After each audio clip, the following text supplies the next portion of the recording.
জুলাই গণহত্যার দায়ে আন্তর্জাতিক অপরাধ ট্রাইব্যুনাল ক্ষমতাচ্যুত প্রধানমন্ত্রী শেখ হাসিনাকে মৃত্যুদণ্ড দেওয়ার পর তাকে বাংলাদেশে ফেরত পাঠানোর দাবি আরও জোরালো হয়েছে।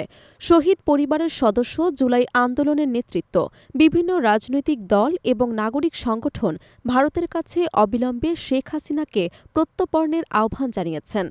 তাদের বক্তব্য, ফাঁসির দণ্ডপ্রাপ্ত আসামিকে কোনো দেশ আশ্রয় দিতে পারে না। দুই দেশের প্রত্যর্পণ চুক্তি অনুযায়ী তাকে ফেরত পাঠানো ভারতের বাধ্যবাধকতা।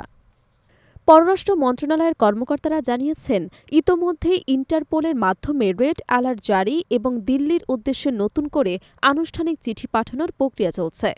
জাতীয় নিরাপত্তা উপদেষ্টা দিল্লির সফরেও এই বিষয়টি বিশেষভাবে আলোচনায় আসতে পারে।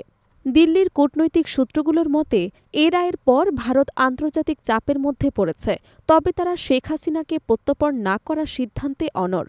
সরাসরি প্রত্যাখ্যান না করে বিভিন্ন অজুহাত দাঁড় করানোর চেষ্টা করছে বলেও অভিযোগ উঠেছে। ভারতীয় সংবাদ মাধ্যমগুলো রায়কে ঘিরে বিভ্রান্তিকর প্রচার চালাচ্ছে বলেও বাংলাদেশি বিশ্লেষকদের দাবি। জাতিসংঘ রায়কে ভুক্তভোগীর জন্য গুরুত্বপূর্ণ মুহূর্ত বলে উল্লেখ করেছে এবং ন্যায় বিচার নিশ্চিত করার প্রক্রিয়া অব্যাহত রাখার আহ্বান জানিয়েছে। বাংলাদেশের কূটনৈতিক এবং আন্তর্জাতিক বিশ্লেষকরা বলছেন, ভারত তাকে ফেরত দিক বা না দিক, ঢাকার উচিত আন্তর্জাতিক অঙ্গনে এই বিষয়টি জোরালোভাবে তুলে ধরা। তাদের মতে, প্রত্যর্পণ চুক্তি লঙ্ঘন করে ভারতের আশ্রয় প্রদান আঞ্চলিক স্থিতিশীলতার জন্য হুমকি তৈরি করছে।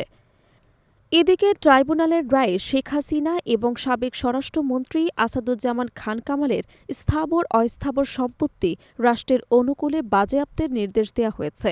রায় কার্যকর করতে শিগগিরই ইন্টারপোলে কনভিকশন ওয়ারেন্ট পাঠানোর প্রস্তুতি চলছে বলে প্রসিকিউশন জানিয়েছে।